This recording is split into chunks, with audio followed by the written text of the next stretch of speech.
Hello student, welcome to Navankur digi lessons class. मैं सीमा साद एक बार पुनः सोशल साइंस के एक नए टॉपिक के साथ आपके बीच उपस्थित हूँ। तो स्टूडेंट्स, आज हम पढ़ेंगे भारत की रक्षा व्यवस्था के बारे में। तो आप समझ गए होंगे कि आज का जो हमारा टॉपिक है वह है भारत की रक्षा व्यवस्था। तो स्टूडेंट्स, आज के इस वीडियो में हम भारत की रक्षा व्यवस्था के बारे में जानेंगे। तो आइए हम शुरुआत करते हैं। भारत का विश्व की शांति एवं सुरक्षा में दृढ़ विश्वास है, यानी कि हमारा देश जो भारत है वह विश्व की शांति एवं सुरक्षा में दृढ़ विश्वास रखता है। इसलिए भारत राष्ट्रीय एवं अंतर्राष्ट्रीय विवादों को आपस में विचार विमर्श एवं शांतिपूर्ण तरीके से सुलझाने का सदैव प्रयास करता रहा है। भारत इसी नीति का अनुसरण करने की अपेक्षा अपने पड़ोसी देशों से भी रखता है, यानी कि हमारा देश जो भारत है वह किसी भी राष्ट्रीय एवं अंतर्राष्ट्रीय मुद्दे को, बड़े से बड़े मुद्दे को विचार विमर्श करके, यानी कि आपस में बातचीत करके सुलझाना चाहता है, और वह ऐसी ही उम्मीद अपने पड़ोसी देशों से करता है। भारत को अपनी सुरक्षा की चिंता है, अतः उसने अपनी रक्षा व्यवस्था एवं सेनाओं को सुदृढ़ किया, यानी कि मजबूत किया है। विश्व देशों के अनावश्यक आक्रमणों के कारण आज देश की रक्षा व्यवस्था का महत्व और भी बढ़ गया है। इस तरह एक शक्तिशाली राष्ट्र ही विदेशी आक्रमणों से अपनी सीमाओं की सुरक्षा कर सकता है तथा विवादों का सौहार्दपूर्ण और सम्मानजनक हल निकाल सकता है। अतः उपरोक्त कारणों से भारत में एक सुदृढ़ रक्षा व्यवस्था स्थापित की गई है तथा शक्तिशाली सशस्त्र सेनाओं का गठन किया गया है, यानी कि भारत में शक्तिशाली सशस्त्र सेनाओं का गठन किया गया है। भारत के राष्ट्रपति, हम बात कर रहे हैं भारत के राष्ट्रपति की, तो भारत के राष्ट्रपति तीनों सेनाओं के प्रमुख सेनापति होते हैं, यानी कि हमारे देश की जो तीनों सेनाएं हैं, थल सेना, जल सेना और वायु सेना, इन तीनों सेनाओं के प्रमुख सेनापति राष्ट्रपति होते हैं। तो भारत की रक्षा सेनाओं का गठन इस प्रकार है। यहाँ पर आप स्टूडेंट देख सकते हैं कि भारत की तीनों रक्षा सेनाओं को एक एक करके यहाँ पर बताया गया। जो सबसे पहली सेना है उसे हम कहते हैं थल सेना। थल सेना वह सेना जो जमीनी मार्ग से देश की रक्षा करती है, जिसे हम इंडियन आर्मी कहते हैं। दूसरे नंबर की जो सेना है वह है नौसेना, यानी कि इंडियन नेवी, भारतीय नौसेना, यानी कि जो समुद्री मार्ग से देश की रक्षा करती है। और तीसरी जो सेना है वह है वायुसेना। वायुसेना यानी जो आकाशीय मार्ग से देश की रक्षा करती है, जिसे हम इंडियन एयर फोर्स कहते हैं। तो इस तरह भारत में 3 प्रकार की रक्षा सेनाएं हैं। अब हम तीनों का एक एक करके यहाँ पर विस्तार से अध्ययन करेंगे।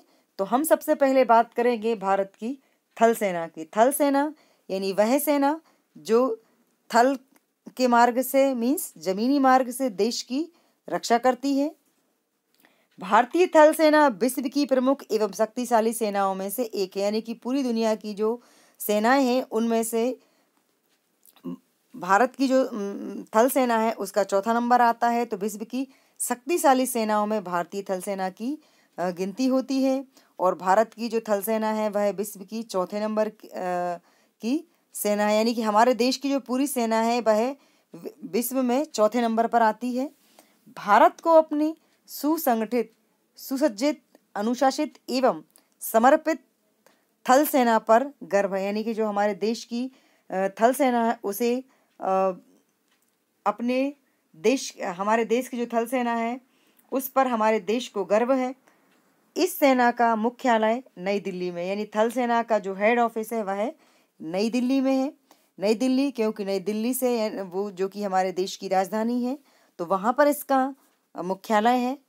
इसका जो सर्वोच्च अधिकारी होता है वह थल सेना अध्यक्ष होता है, मीन्स थल सेना का सबसे बड़ा अधिकारी थल सेना अध्यक्ष होता है, जिसका पद जनरल के समकक्ष होता है तथा थल सेना के कई अंग होते हैं, यानी कि थल सेना का जो अध्यक्ष होता है वह जनरल के बराबर होता है। और यानी अब हम ये कह सकते हैं कि थल सेना अध्यक्ष और जनरल दोनों एक ही पद के नाम हैं। थल सेना के कई अंग होते हैं। फॉर एग्जाम्पल पैदल सेना, सवार, टैंक, तोपखाना, गन, आयुध यानी कि शस्त्र निर्माण, व्हीकल यानी कि वाहन, मेडिकल, इंजीनियरिंग आदि। तो इस तरह ये भारतीय थल सेना के मुख्य अंग हैं। इनमें मतलब कि इतने भागों में भारतीय थल सेना को बांटा गया है। यहाँ पर स्टूडेंट्स मैंने आपको भारतीय थल सेना के प्रतीक चिन्ह को दिखाने की कोशिश की है।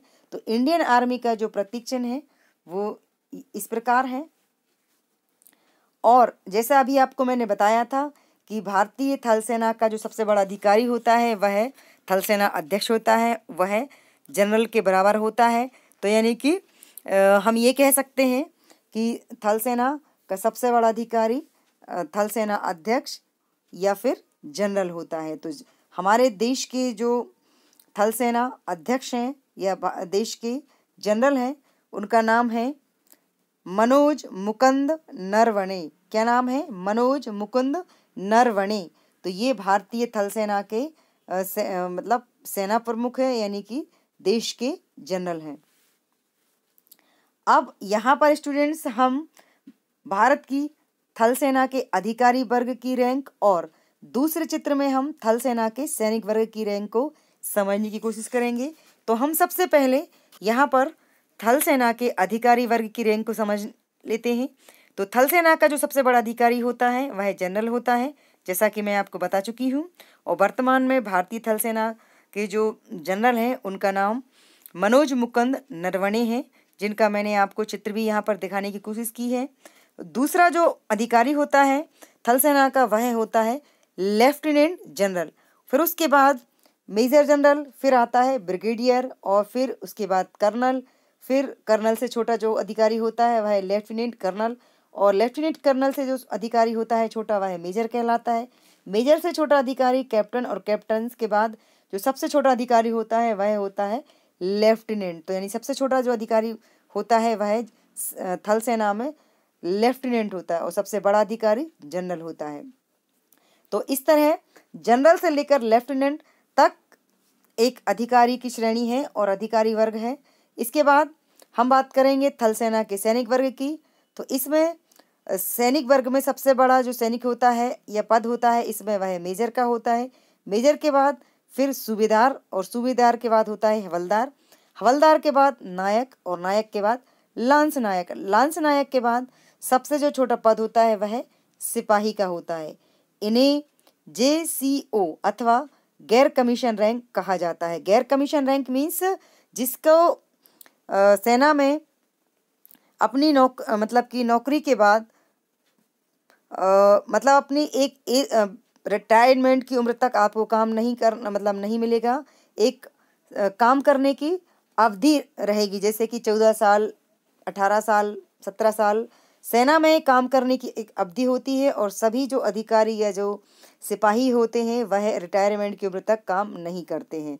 तो जो रिटायरमेंट की उम्र तक काम करते हैं उन्हें हम कहते हैं कमीशन प्राप्त, और जो सैनिक वर्ग होता है वह कमीशन प्राप्त नहीं होते हैं। यानी कि अधिकारी का जो वर्ग होता है वही कमीशन प्राप्त होता है, और सैनिकों का जो मतलब कि सैनिक जो होते हैं उन्हें कमीशन प्राप्त नहीं होते हैं वे। इसके बाद यहाँ पर स्टूडेंट्स इस चित्र में मैंने थल सेना के कुछ हथियारों को आपको दिखाने की कोशिश की है। आप चित्र में देख सकते हैं यहाँ पर आपको टैंक, ये टैंक दिख रहा होगा जो कि भीष्म 90 है। इसका नाम, इस टैंक का नाम है भीष्म 90। ये टैंक है जो कि भारतीय सेना का एक भाग है और ये काफ़ी खतरनाक है। इसकी क्षमता काफ़ी दूर तक मार्क करने की है, और ये मिसाइल को भी मतलब कि मिसाइल कवच कहा जाता है इस टैंक को। तो इस तरह ये सेना का एक टैंक है। अब हम बात करेंगे थल सेना को कितने भागों में और डिवाइड किया गया है। थल सेना को 5 क्षेत्रों में यानी कि कमान में संगठित किया गया है। थल सेना की 5 कमान होती हैं। कमान मीन्स क्षेत्र। तो इतने क्षेत्रों में 5 क्षेत्रों में थल सेना को बांटा गया है। नंबर 1 केंद्रीय, नंबर 2 पूर्वी, और नंबर 3 पश्चिमी, उत्तरी तथा दक्षिणी। इस तरह थल सेना को 5 क्षेत्र या कमान में बांटा गया है। प्रत्येक कमान का अलग अलग मुख्य अधिकारी होता है। ये अपने अपने क्षेत्र के प्रति उत्तरदायी होते हैं, यानी अलग अलग क्षेत्र में मतलब अलग अलग कमान बनाई गई हैं पूरे देश में। इस तरह थल सेना की 5 कमान बनाई गई हैं और एक एक अधिकारी एक एक कमान का प्रमुख होता है। और ये जो अधिकारी होते हैं वह लेफ्टिनेंट जनरल पद रैंक के होते हैं। यानी कौन से होते हैं? यानी कि जनरल के बाद जो सेकंड पद होता है लेफ्टिनेंट जनरल, यानी कि सेकंड पद रैंक के अधिकारी होते हैं जो इनके प्रमुख होते हैं। इसके बाद अब हम बात करेंगे नौसेना की। किसकी बात? नौसेना, यानी कि इंडियन नेवी। नौसेना यानी जल सेना, जो कि समुद्री मार्ग से देश की रक्षा करती है। तो भारत एक प्रायद्वीप है। क्या है भारत? भारत एक प्रायद्वीप है। प्रायद्वीप मीन्स ऐसा भूभाग जो कि 3 दिशाओं में समुद्र से घिरा हो, यानी 3 दिशाओं में जिसकी सीमाएं पानी को छूती हो। तो भारत एक प्रायद्वीप है और इसकी सीमाएं 3 दिशाओं से जल को स्पर्श करती हैं। भारत की समुद्री सीमा काफी विस्तृत है। पूर्व दिशा में बंगाल की खाड़ी, पश्चिम दिशा में अरब सागर तथा दक्षिण दिशा में हिंद महासागर का क्षेत्र स्थित है। यानी कि हमारा जो देश है भारत, वह एक प्रायद्वीप है और इसकी 3 दिशाओं में समुद्र है। पूर्व में बंगाल की खाड़ी, पश्चिम में अरब सागर और दक्षिण में हिंद महासागर। इस तरह भारत की 3 दिशाओं में सागर यानी सागर और महासागर हैं। अतः विशाल समुद्री सीमाओं की रक्षा हेतु एक सुसंगठित व शक्तिशाली नौसेना की आवश्यकता होती है।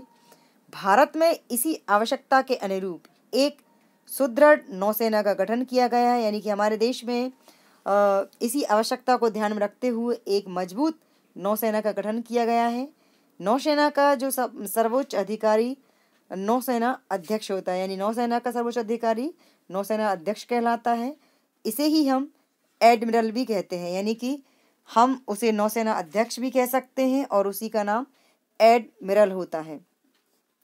तो वर्तमान में जो हमारे देश के एडमिरल हैं वह है करमजीत सिंह।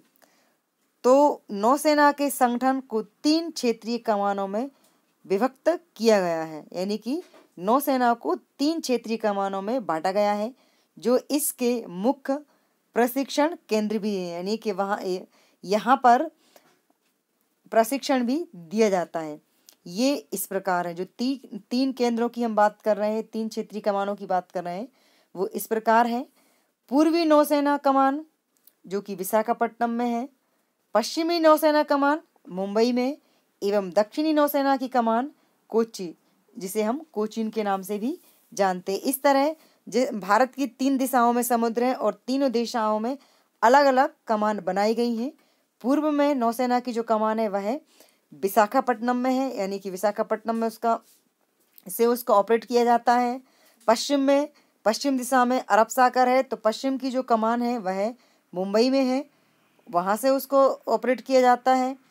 एवं दक्षिणी नौसेना की जो कमान है वह कोच्चि जो कि केरल राज्य का एक शहर है, जिसे हम कोचीन के नाम से भी जानते हैं, वहाँ से इसे ऑपरेट किया जाता है।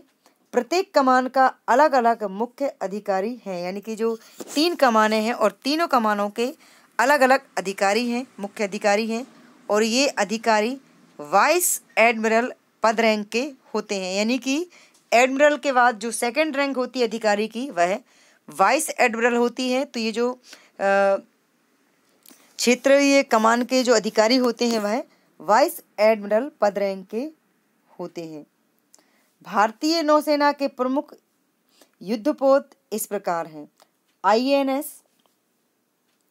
तो युद्धपोत से पहले यहाँ पर स्टूडेंट्स हम इंडियन नेवी के प्रतीक चिन्ह को समझने की कोशिश करेंगे।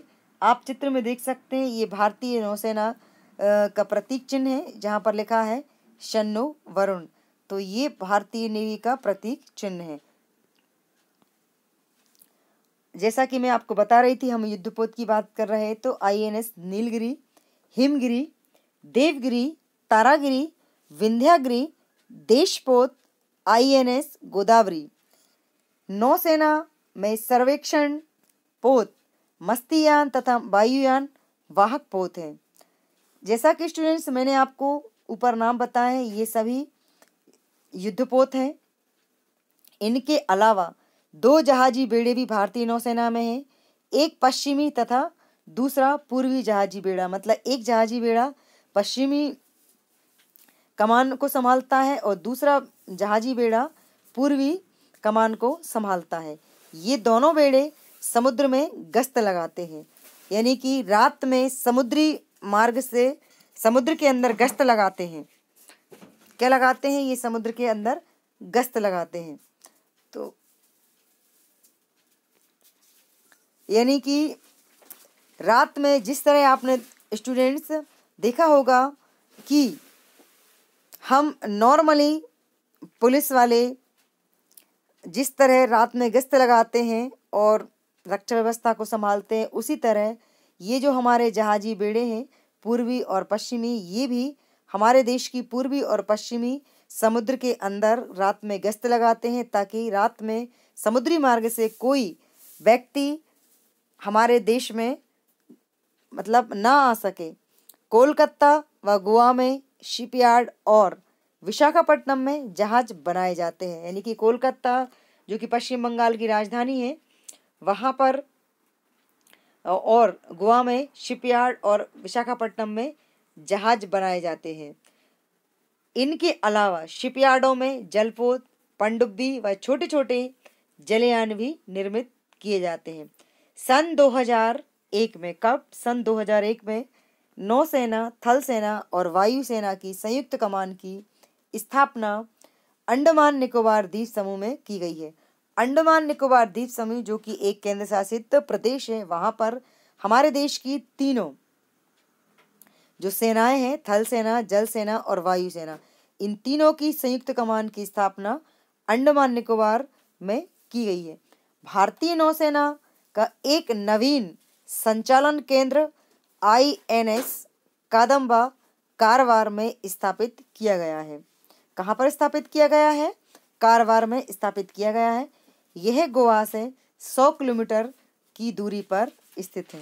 तो यानी भारतीय नौसेना का एक नवीन संचालन केंद्र कहाँ पर स्थापित किया गया है? INS कादम्बा में स्थापित किया गया है, जो कि गोवा से 100 किलोमीटर की दूरी पर स्थित है। यहाँ पर स्टूडेंट्स इस चित्र में हम नौसेना प्रमुख एडमिरल करमवीर सिंह का चित्र मैंने आपको दिखाने की कोशिश की है। ये हमारे वर्तमान भारतीय एडमिरल है, यानी भारतीय नौसेना के अध्यक्ष हैं ये, जिन्हें हम एडमिरल भी कहते हैं। यानी सबसे बड़ा जो नौसेना का अधिकारी होता है वह एडमिरल होता है, और ये हमारे देश के वर्तमान एडमिरल हैं, जिनका नाम है करमवीर सिंह। और स्टूडेंट्स यहाँ पर मैंने आपको पनडुब्बी को दिखाने की कोशिश की है, जिसे हम साइलेंट किलर के नाम से भी जानते हैं। चूंकि हम बात कर रहे हैं यहाँ पर नौसेना की। नौसेना यानी कि वह सेना जो कि समुद्री मार्ग से देश की रक्षा करती है। तो पनडुब्बी जिस तरह समुद्र में जहाज चलते हैं पानी के ऊपर, उसी तरह पनडुब्बी समुद्र के ऊपर और नीचे दोनों जगह चलते हैं, यानी कि समुद्र में ये ऊपर भी चलती दिखाई देती है और ये समुद्र के नीचे भी चलती है। तो पिछले साल ही खंडेरी नाम की INS खंडेरी, जो कि एक साइलेंट किलर है, मतलब जिसमें आवाज़ नहीं आती, पनडुब्बी को भारतीय नौसेना में शामिल किया गया है, और इसका उद्घाटन राजनाथ सिंह ने किया था, जो कि हमारे देश के रक्षा मंत्री हैं। तो ये विश्व की शक्तिशाली पनडुब्बियों में शामिल है और सबसे शांत पनडुब्बी है। यह समुद्र के अंदर 300 किलोमीटर की दूरी तक से दुश्मन का पता लगा लेती है, और एक बार में ये 12,000 किलोमीटर की दूरी तय कर लेती है पनडुब्बी। तो ये भारतीय नौसेना की एक बहुत ही अहम कड़ी है, साइलेंट किलर खंडेरी। अब वहाँ पर मैंने आपको उसका चित्र दिखाया था, यहाँ पर मैं आपको दिखा रही हूँ कि किस तरह यह पनडुब्बी साइलेंट किलर समुद्र के ऊपर और समुद्र के अंदर दोनों तरह चलती हैं और इसमें 36 व्यक्ति बैठ सकते हैं एक साथ और ये कई महीनों तक पानी के अंदर रहकर काम करती हैं। तो इस तरह ये जो पनडुब्बी हैं वह समुद्र के अंदर चलती हैं और साइलेंट क्लर खंडेरी नामक जो पनडुब्बी है उसे हाल ही में पिछले साल 2019 में भारतीय नौसेना में शामिल किया गया है। अब हम बात करेंगे भारत की वायुसेना की। किसकी बात करेंगे हम? भारतीय वायुसेना की, जो कि हमारे देश की तीसरी सेना है, इंडियन एयर फोर्स। किसकी बात करेंगे हम? इंडियन एयर फोर्स की। किसी भी राष्ट्र की रक्षा व्यवस्था में वायुसेना की भूमिका महत्वपूर्ण होती है, यानी कि किसी भी देश की वायुसेना की भूमिका उसकी रक्षा व्यवस्था में महत्वपूर्ण भूमिका होती है। युद्ध काल में आक्रमणकारी देश के प्रमुख सैनिक ठिकानों पर बमबारी करना एवं उनका यातायात संचार तंत्र नष्ट करना वायुसेना का प्रमुख कार्य है। मीन्स वायुसेना के कार्य क्या है? तो युद्ध काल में जब यानी कि देश में युद्ध की स्थिति हो उस समय आक्रमणकारी देश यानी जिस देश के साथ युद्ध हो रहा हो उस देश के प्रमुख सैनिक ठिकानों युद्ध काल में आक्रमणकारी देश के प्रमुख सैनिक ठिकानों पर बमबारी करना। मीन्स जिस देश के साथ लड़ाई हो रही है उस देश के जो सैनिक ठिकाने हैं जहाँ पर वह सैनिक रहते हैं वहाँ पर जाकर बम गिराना, उनका जो यातायात यानी कि वाहन है उनको नष्ट करना वायुसेना का प्रमुख कार्य है। इसके अलावा थल सेना को युद्ध भूमि में शस्त्र एवं अन्य युद्ध सामग्री तथा खाद्य पहुंचाना भी वायुसेना का प्रमुख कार्य है। यानी कि युद्ध के समय वायुसेना कौन कौन से काम करती है? तो थल सेना युद्ध भूमि में हथियार पहुंचाती है, इसके अलावा वह युद्ध सामग्री और खाद्य पदार्थ मतलब सैनिकों को पहुंचाती है। ये वायुसेना का प्रमुख कार्य है। इसके अलावा वायुसेना नभ से देश की सीमाओं की निगरानी करती है। भारतीय वायुसेना में 1000 से अधिक हवाई जहाज हैं और हेलीकॉप्टर हैं जिनके नाम हम नीचे पढ़ेंगे। इसके पहले हम यहाँ पर वायुसेना के अधिकारियों का पद रैंक और फिर वायुसेना के एयरमैन यानी कि सैनिक वर्ग के बारे में भी जानने की कोशिश कर लेते हैं। तो वायुसेना का जो सबसे बड़ा अधिकारी होता है वह होता है एयर चीफ मार्शल। जिस तरह थल सेना और नौसेना में अधिकारी होते हैं वैसे ही वायुसेना में भी मुख्य अधिकारी होते हैं। तो सबसे बड़ा जो अधिकारी होता है वह एयर चीफ मार्शल होता है। उसके बाद जो सेकंड अधिकारी होता है वह एयर मार्शल होता है। उसके बाद थर्ड रैंक का अधिकारी एयर वाइस मार्शल, उसके बाद एयर कमांडर, फिर group captain, wing commander, squadron leader और फ्लाइट ऑफिसर, और जो सबसे जो छोटा अधिकारी होता है वह फ्लाइंग ऑफिसर। तो इस तरह एयर चीफ मार्शल से लेकर फ्लाइंग ऑफिसर तक ये वायुसेना के अधिकारी होते हैं। लेकिन जो सबसे बड़ा अधिकारी होता है, जो मुख्य अधिकारी होता है, वह होता है एयर चीफ मार्शल। और हमारे देश के वर्तमान में जो एयर चीफ मार्शल है वह है राकेश सिंह भदौरिया। इन्हें भी हम यहाँ पर उनके बारे में भी हम यहाँ पर जानेंगे। इसके बाद हम बात कर लेते हैं एयरमैन यानी कि सैनिक वर्ग की। तो सैनिक वर्ग में जो सबसे बड़ा सैनिक होता है मास्टर वारंट ऑफिसर, उसके बाद आता है वारंट ऑफिसर, फिर होता है जूनियर वारंट ऑफिसर, फिर सार्जेंट, उसके बाद कारपोरल, फिर लीडिंग एयर क्राफ्टमैन और सबसे लास्ट में आता है एयर क्राफ्टमैन। तो इस तरह ये वायुसेना में सैनिक वर्ग होता है। अब हम बात करेंगे हमारे देश के वायुसेना के कौन कौन से हवाई जहाज हैं, कौन कौन से हेलीकॉप्टर हैं और कौन कौन से लड़ाकू विमान हैं। तो स्टूडेंट्स,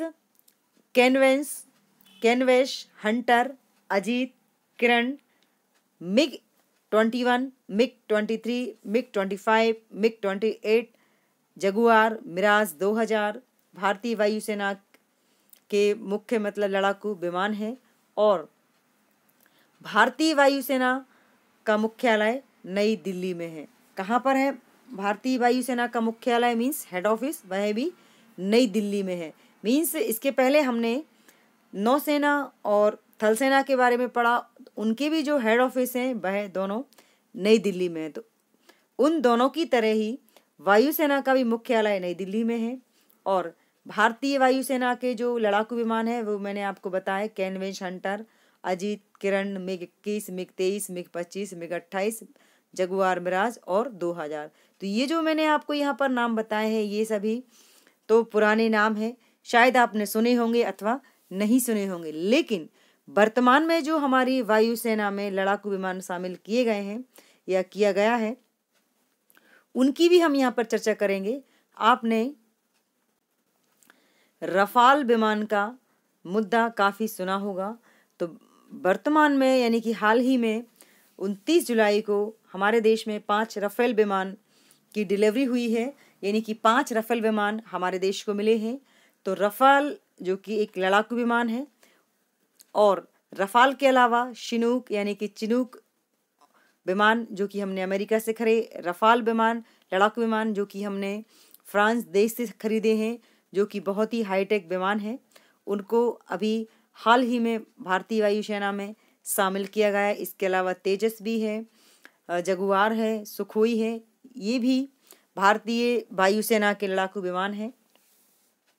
इनके बारे में भी हम यहाँ पर अभी बात करेंगे। इससे पहले हम ये जान लेते हैं कि भारतीय वायुसेना को कितने भागों में बांटा गया है। तो इसके 6 प्रमुख कमान यानी कि 6 प्रमुख क्षेत्रों में से बांटा गया है एवं एक एक रखरखाव कमान सबकी है, यानी कि 6 जो इसकी कमान है और सभी की एक एक रखाव कमान भी है और वह नागपुर महाराष्ट्र में है। तो वायुसेना के 6 प्रमुख कमान इस प्रकार हैं। पूर्वी शिलोंग जो कि शिलोंग मेघालय राज्य की राजधानी है। उसके बाद पश्चिमी सुब्रतो पार्क नई दिल्ली। मध्य में जो उसकी कमान है वह इलाहाबाद यानी कि उत्तर प्रदेश में है। इसके बाद दक्षिणी तिरुवनंतपुरम जो कि केरल राज्य में है और दक्षिणी पश्चिमी गांधीनगर गुजरात में है और प्रशिक्षण केंद्र बेंगलोर यानी कि कर्नाटक राज्य में है। तो इस तरह अलग अलग राज्यों में इसकी एक एक कमान बनाई गई है। दिशाओं के हिसाब से तो भारतीय वायुसेना की 6 कमान बनाई गई हैं अलग अलग शहरों में, जिन्हें स्थापित किया गया है। इन कमानों के अलग अलग मुख्य अधिकारी होते हैं जो कि एयर मार्शल रैंक के होते हैं। किस रैंक के होते हैं? एयर मार्शल रैंक के होते हैं, यानी कि ये एयर चीफ मार्शल के बाद जो सेकंड पद होता है वह एयर मार्शल का होता है। तो ये जो अधिकारी होते हैं वह एयर मार्शल रैंक के होते हैं। यहाँ पर स्टूडेंट्स मैंने आपको भारतीय वायुसेना का जो प्रतीक चिन्ह है उसे बताने की कोशिश की है। आप इस चित्र में देख सकते हैं कि भारतीय वायुसेना का जो प्रतीक चिन्ह है वो इस प्रकार है। तो आप यदि कभी इस तरह का चित्र आप देखें तो आप समझ जाएंगे कि ये भारतीय वायुसेना का प्रतीक चिन्ह है। जैसा कि मैंने अभी आपको बताया था कि हम भारतीय वायुसेना के जो एयर चीफ मार्शल है उनकी बात करेंगे। तो यहाँ इस चित्र में हमने आपको वर्तमान वायुसेना प्रमुख जिनका नाम है राकेश कुमार सिंह भदौरिया, यानी जिन्हें हम RKS सिंह यानी कि RKS भदौरिया के नाम से भी जानते हैं शॉर्ट में, और जिनका पूरा नाम है राकेश कुमार सिंह भदौरिया। तो ये हमारे देश के वर्तमान एयर चीफ मार्शल हैं। और अब हम बात करेंगे भारतीय लड़ाकू विमान रफाल की। जैसा कि मैंने अभी आपको बताया था रफाल के बारे में, तो हमने हाल ही में हमारे देश को 5 लड़ाकू विमान रफाल फ्रांस से मिले हैं। तो ये काफ़ी नई तकनीक का लड़ाकू विमान है और ये है चलते चलते ही इसकी मतलब कि पेट्रोल इसमें मतलब भरा सकता है और काफ़ी मतलब कि हाईटेक विमान है। यह 300 मीटर की दूर से दुश्मन को भांप लेता है और 300 मीटर की दूरी से निशाना लगा सकता है। इसके अंदर कई मिसाइलें लगी हुई हैं और इसको कहीं से भी इस मिसाइलों को मतलब कि छोड़ा जा सकता है। तो इस तरह ये लड़ाकू विमान रफाल है जिस पर हमारे देश में बहुत इस की कीमत को लेकर काफ़ी बहस हुई थी। यहाँ पर मैंने आपको 2 रफेल विमान एक साथ दिखाने की कोशिश की है। आपने देखे होंगे टीवी वगैरह पे, शायद आपने देखे हो, नहीं देखे हो तो आप यहाँ पर देख सकते हैं। अब हम बात कर रहे हैं तेजस लड़ाकू विमान की। यह भी भारतीय वायुसेना का एक अंग है और ये सबसे छोटा लड़ाकू विमान है और दुनिया के मतलब जो सबसे छोटे लड़ाकू विमान है उसमें इसका स्थान है। तेजस ये सबसे छोटा लड़ाकू विमान है, यह भी एक हाईटेक विमान है। इसके बाद मैंने आपसे कहा था चिनूक, चिनूक जो कि अमेरिका से मतलब खरीदा गया एक वाहन यानी कि विमान है जो कि वाहन पुत है, यानी कि इसमें एक साथ 30 सैनिक बैठ सकते हैं। इस विमान के अंदर अमेरिका से खरीदा गया है और इसकी लैंडिंग कहीं भी की जा सकती है और किसी भी मौसम में इसको उड़ाया जा सकता है और ये एक तरह से विमान वाहक ये मतलब कहना चाहिए विमान है। इसके अंदर कई विमानों को मतलब कई टन वजनी विमानों को इसके अंदर रखकर एक जगह से दूसरी जगह ले जाया जा सकता है। और भारत का जो हिमालय पर्वत है यानी जहाँ पर बर्फ़ जमी रहती है उस जगह भी इसकी लैंडिंग यानी कि इसको खड़ा किया जा सकता है, उसको उतारा जा सकता है, वहाँ से भी इस पे मतलब इस पे काम किया जा सकता है। तो ये हमारे देश का चिनूक विमान है जो कि हमने अमेरिका से ख़रीदा है और ये भी वर्तमान में ख़रीदा गया एक हाईटेक विमान है और काफ़ी वजनी है और ये है किसी भी मौसम में काम कर सकता है, यह इस विमान की खासियत है। किसी भी राष्ट्र का प्रमुख दायित्व अपने नागरिकों की विदेशी आक्रमणों से रक्षा करने का है। नागरिकों का भी यह कर्तव्य है कि वह संकट काल में राष्ट्र की एकता एवं अखंडता की सुरक्षा करें। तो सेनाओं का गठन इसलिए किया जाता है कि वह देश की स्वतंत्रता एवं संप्रभुता की रक्षा करें। यानी कि सेना का गठन किस लिए किया जाता है? सेना का गठन इसलिए किया जाता है कि वह देश की स्वतंत्रता और संप्रभुता की रक्षा करें। भारतीय सेनाओं का कार्य इसलिए अधिक महत्वपूर्ण है क्योंकि भारत एक विशाल देश है जिसकी विस्तृत सीमाएं पाकिस्तान, चीन, नेपाल, बांग्लादेश, म्यांमार आदि देशों की सीमाओं को स्पर्श करती हैं। भारतीय सेना चीन, रूस, दक्षिण कोरिया के बाद सबसे बड़ी सेना है। यानी कि हमने जैसा कि आपको स्टूडेंट्स मैंने आपको शुरुआत में बताया था थल सेना की जब हम बात कर रहे थे, तो हमारे देश की जो सेना है वह विश्व की चौथे नंबर की सेना है। कौन से नंबर की सेना है? भारतीय सेना विश्व के चौथे नंबर की सेना, यानी हमारे देश से पहले 3 देशों की सेनाएं चीन, रूस और दक्षिण कोरिया की सेनाएं आती, उसके बाद हमारे देश की सेना का नंबर आता है।